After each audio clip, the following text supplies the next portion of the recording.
আজকের এই বিশেষ বিশ্লেষণে সবাইকে স্বাগত।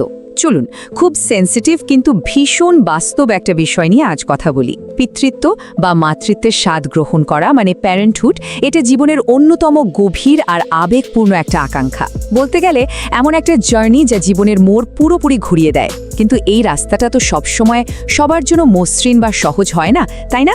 আজ আমরা ধাপে ধাপে এমন একটা বিষয় নিয়ে আলোচনা করব যার তথ্যসূত্রটি খুব অল্প কথার হলেও এর ভেতরের গভীরতা অনেক বেশি। আমরা স্লাইডের মাধ্যমে এই বিষয়টার একেবারে গভীরে যাব এবং দেখব কিভাবে খুব সাধারণ কিছু শব্দ একটা বিশাল মনস্তাত্ত্বিক আর শারীরিক সংগ্রামকে আমাদের সামনে তুলে ধরে। ঠিক আছে, চলুন সরাসরি মূল বিষয়েই ঢুকে পড়া যাক। আমাদের আজকের তথ্যের একদম কেন্দ্রে আছে খুব সহজ আর আমাদের ভীষণ পরিচিত একটা লাইন, বেবি না হওয়ার সমস্যা।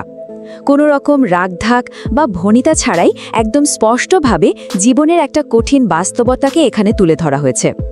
আমরা আরও বিস্তৃত প্রেক্ষাপটে যাওয়ার আগে এই লাইনটার দিকে একটু ভালোভাবে মনোযোগ দিতে চাই, কারণ দৈনন্দিন জীবনে আমাদের চারপাশের অসংখ্য মানুষ নীরবে এই অবস্থার মধ্য দিয়ে যান।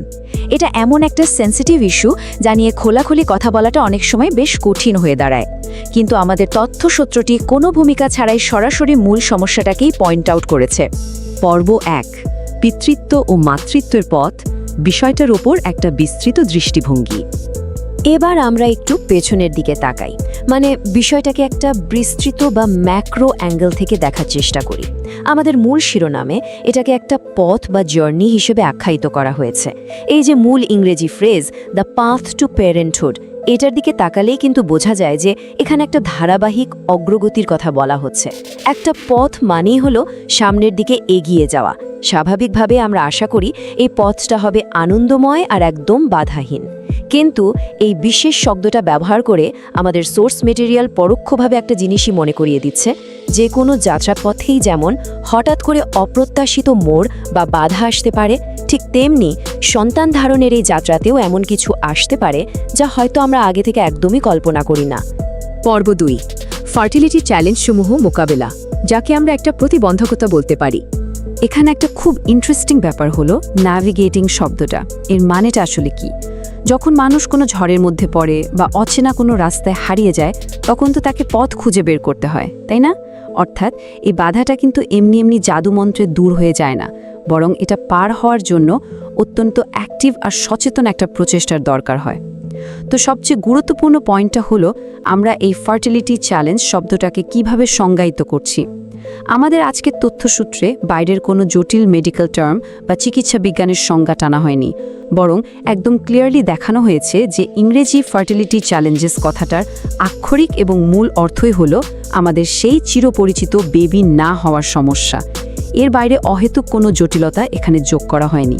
এই সিম্পল ডেফিনেশনটাই আমাদের বুঝতে সাহায্য করে যে সমস্যাটা যতই বড় হোক না কেন, এর শিকড়টা কিন্তু একেবারেই সাধারণ আর মানুষের জীবনের সাথে খুব গভীরভাবে জড়ানো। পর্ব 3, বেবি না হওয়ার সমস্যা, ক্ষুদ্র পরিসরের বা মাইক্রো লেভেলের বাস্তবতা। বিস্তৃত আলোচনা থেকে চলুন এবার আমরা আবার ফিরে আসি একদম গ্রাউন্ড রিয়ালিটিতে, মানে মাইক্রো লেভেলে। এতক্ষণ যে ইংরেজি শিরোনাম আর তার আক্ষরিক অর্থ নিয়ে কথা বললাম, সেটারই একেবারে দেশি এবং মাতৃভাষার রূপটা হলো এটা। এখন এই স্লাইডে যে বিষয়টা সত্যিই দারুণ আকর্ষণীয়, সেটা হলো এর ভাষা। একটু খেয়াল করলেই দেখবেন এখানে খাঁটি চিকিৎসা বিজ্ঞানের খটমটে কোনো শব্দ ব্যবহার করা হয়নি, বন্ধ্যাত্ব বা এই ধরনের কোনো ভারী শব্দ নেই, বরং বেবি আর না হওয়ার সমস্যা, এই যে ইংরেজি আর বাংলার একটা সংমিশ্রণ, এটা আমাদের দৈনন্দিন জীবনের কথ্য ভাষাকেই হুবহু তুলে ধরেছে। ঘরে ঘরে, পরিবারের ভেতরে বা আপনজনদের সাথে একান্ত আলাপচারিতায় ঠিক এভাবেই মানুষ তাদের এই গভীর কষ্টের কথাগুলো প্রকাশ করে থাকেন। এটা ভীষণ ডিরেক্ট, ভীষণ ইমোশনাল আর একেবারে ক্লিনিক্যাল নয়। এক কথায় এটাই মানুষের যাপিত জীবনের আসল ভাষা। আর এই স্লাইডটা কিন্তু চমৎকারভাবে দুটো ভিন্ন জগতের চিত্র আমাদের চোখের সামনে তুলে ধরছে, যেগুলো আদতে একই গন্তব্যের কথাই বলছে। বাম দিকে আমরা দেখছি বেশ আনুষ্ঠানিক ইংরেজি আর কিছুটা চিকিৎসা সংক্রান্ত একটা শব্দগুচ্ছ, ন্যাভিগেটিং ফার্টিলিটি চ্যালেঞ্জেস। অন্যদিকে ডান দিকে রয়েছে আমাদের একান্ত নিজস্ব, সরাসরি আর আবেগঘন একটা বাক্য, বেবি না হওয়ার সমস্যা। এই তুলনামূলক স্লাইডটা আমাদের একেবারে চোখে আঙুল দিয়ে দেখাচ্ছে কিভাবে সেম একটা প্রতিবন্ধকতা দুটো আলাদা ভাষায় আর ভিন্ন অনুভূতির মাধ্যমে প্রকাশ পায়। একটা আমাদের শেখাচ্ছে কিভাবে সমস্যাটা মোকাবেলা করতে হবে, আর অন্যটা আমাদের মনে করিয়ে দিচ্ছে সমস্যাটার পেছনের আসল কষ্টটাকে। দেখতে দেখতে আমরা আজকের আলোচনার একেবারে শেষ পর্যায়ে চলে এসেছি। আমাদের তথ্যসূত্রটা একদিকে যেমন একটা কাঠামোগত জার্নির কথা বলেছে, ঠিক তেমনি অন্যদিকে তুলে ধরেছে একটা রূঢ় বাস্তবতাকে।